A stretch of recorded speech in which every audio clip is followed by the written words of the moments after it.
Acts chapter 3 verse 6.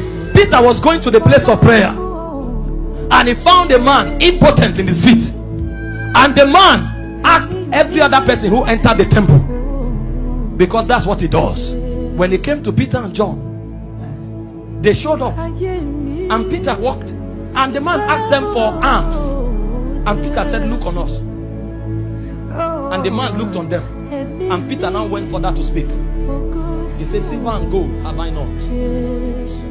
He said, look on us. But when he wanted to administer the name, he doesn't know the position of John, because this is a personal revelation. He didn't say silver and gold have we none. He said, silver and gold have I none. He said, but such as I have. He knew there is wealth in the name of Jesus.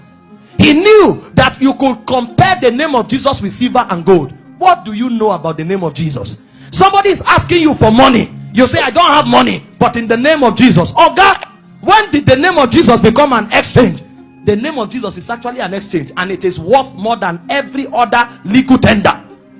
If you know the name of Jesus, somebody may be looking for house rent, and you say, I don't have naira, but in the name of Jesus. If you know the name of Jesus, somebody may be demonized, and you say, I have no money, but in the name of Jesus. If you know the name of Jesus, somebody may tell you, they just sacked me from job, and you will say, I have no company, but in the name of Jesus. Did you hear the testimony of the brother?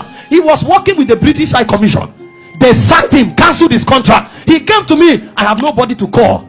If I had somebody to call at the High Commission, I would have said, wait, let me give somebody a call. And I would have called the person and tell him on Monday, go and meet so and so person. That is asset. But you see, there is something superior to somebody who knows somebody. And because I didn't know anybody in the British High Commission, I had to connect to the one I know in heaven. And so I said, in the name of Jesus, you are empowered. In less than 1 week, the same commission gave him a contract again, and many other contracts began to come. Why? There's wealth in the name of Jesus. You are the one who thought it is a nomenclature. God doesn't need a name for him to be invited. You are the one who thought the name of Jesus is for identification. God doesn't need introduction. If you read the Bible, he was never introduced. He said in the beginning, God. It is your duty to know him. He is too big to introduce himself to you. You find him.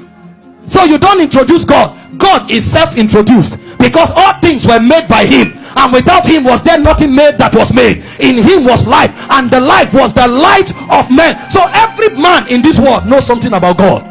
And so you don't need the name of Jesus to introduce God. When you are invoking the name of Jesus, you are activating the wealth of heaven. When you are invoking the name of Jesus, you are activating the wealth that is locked up in divinity. It's beyond introduction. It's beyond a nomenclature. It's a key to possibilities. Christians are not aware. They got the name in church, and so people picked it up. Some people now don't even call Jesus, they call Yeshua. Whether you call it in Hebrew or Greek, it doesn't matter. What is the revelation you have behind it? It's not about religion. You see people come up and they say Yeshua, Yeshua. Some even call it a Christos. Anyone you want to call him is fine. They are all correct. But what makes it work is not the language in which you call it. It's the revelation behind the call. And so if I call him Yeshua and I have revelation, power will move. If I call him Jesus and I have revelation, power will move. Whatever I call him, if I know the wealth in that name, power will move. We are calling the